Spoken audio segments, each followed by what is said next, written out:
Salut à toi. Aujourd'hui, dans cette petite vidéo, j'ai décidé de te montrer la voie de empereur du Japon. L'histoire de l'empereur Hirohito. Un peu d'histoire. Ça te fera pas de mal, non? Pas vrai?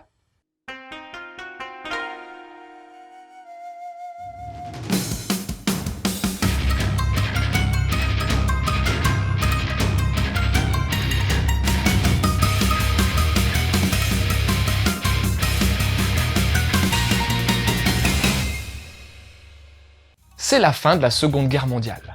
Le Japon capitule.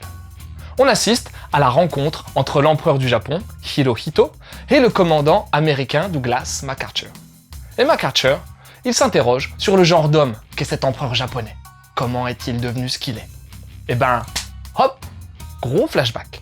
On revient sur la jeunesse de l'empereur, alors encore prince héritier. Il vit avec ses frères, on les appelle les Koson, les enfants de la lignée impériale. Au palais impérial arrive Adachi Taka, la nouvelle nourrice des Koson. Je sais, ça sonne comme une insulte, mais c'est pas le cas. Elle découvre le prince Michi, c'est comme ça qu'on l'appelle à l'époque, et non Hirohito, à ses 4 ans. L'éducation de ce dernier est la priorité absolue, la grande mission qui lui est confiée. Parce que oui, c'est pas les parents qui s'occupent de ça. Son père, Yoshihito, fils de l'empereur en place, Meiji, sera le prochain empereur Taisho. Quelques années plus tard, on retrouve le prince qui a alors 10 ans, qui va à l'école, la Kakushuin, une école pour les aristocrates. Un nouveau directeur vient justement d'être nommé sur ordre de l'empereur Meiji. Il s'agit de Maresuke Nogi, ancien général d'armée. Ah ça, ils vont moins moufter les lardons, hein. Et après la mort de l'empereur Meiji, les choses s'accélèrent pour le prince héritier Michi. Il doit prendre des cours à l'Institut du Palais de l'Est en vue de son futur règne. Il sera éveillé par différents professeurs triés sur le volet qui lui inculqueront des valeurs qui resteront gravées en lui. On découvre alors comment s'est forgé le caractère et les principes du futur empereur de l'ère Showa, Hirohito. Aspire bien les deux H1 comme pour manger des ramen.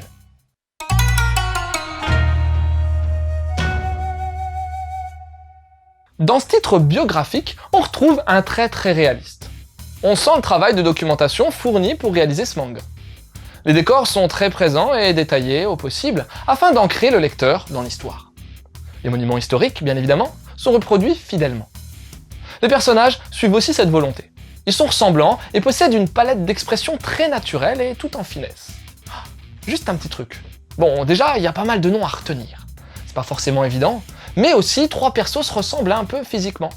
Les 3 vieux barbus moustachus à sourcils noirs, Nogi, Togo et Sugiura. Et des fois, fallait que je cherche un peu qui était qui, faut bien l'avouer.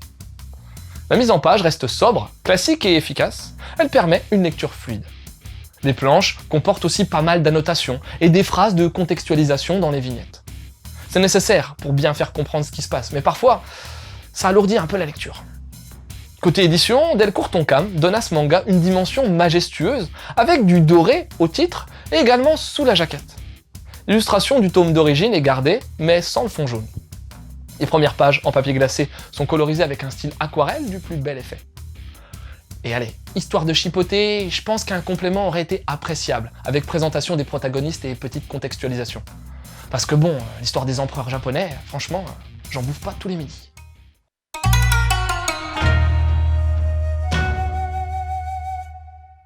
Alors, faire un manga sur un empereur emblématique du Japon quand même? Faut pas se louper, non? Niveau contexte de sortie, ce titre paraît pour les 30 ans de la mort de l'empereur Hirohito, ainsi que pour le couronnement fin octobre de son petit-fils Naruhito. Une grosse actu de lancement en somme. Et qui se cache derrière cette œuvre? On voit pas moins de 4 noms sur la couverture. Primo, Hando Kazutoshi. En fait, il a écrit un best-seller, l'histoire de Showa. C'est un écrivain spécialiste de l'histoire moderne du Japon.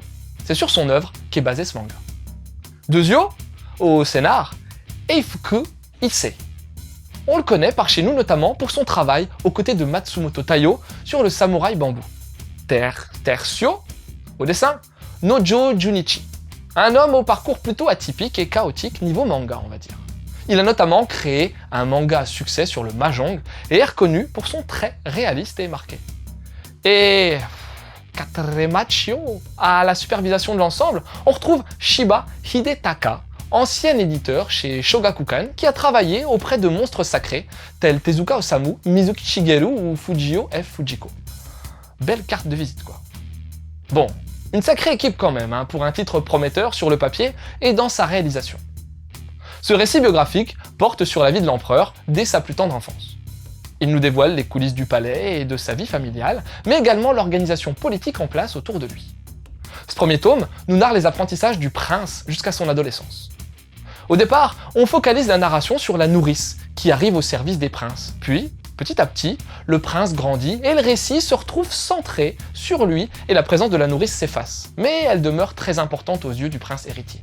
Plus que sa mère même. Son père, l'empereur Taisho, est souvent représenté, l'air plutôt désinvolte, à la cool, en train de bâiller par exemple. Il m'a été un peu compliqué parfois de me retrouver dans les noms et les situations. Faut reprendre un peu la lecture, genre pour pas se tromper, comme je l'évoquais avant sur les personnages et leurs fonctions. Les dates sont indiquées selon les ères et leurs années. En 37 de l'ère Meiji par exemple, c'est 1904 en fait.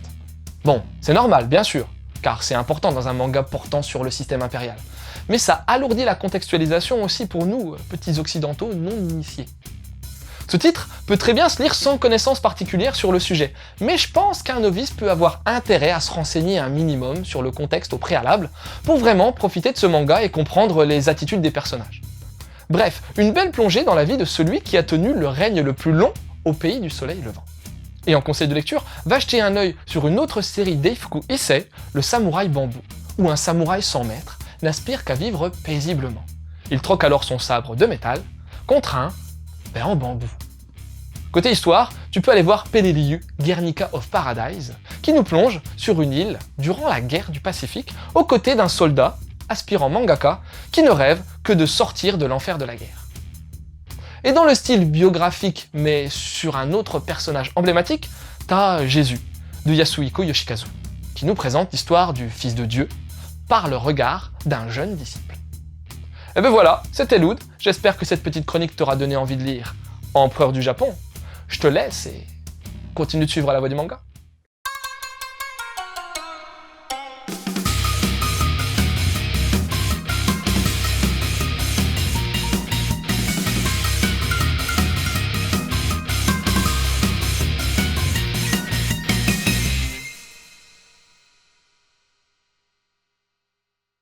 Empereur quoi. La classe. Franchement, si moi j'étais empereur, j'en ferais voter un paquet de lois, hein. Crois-moi. Puis des belles, hein.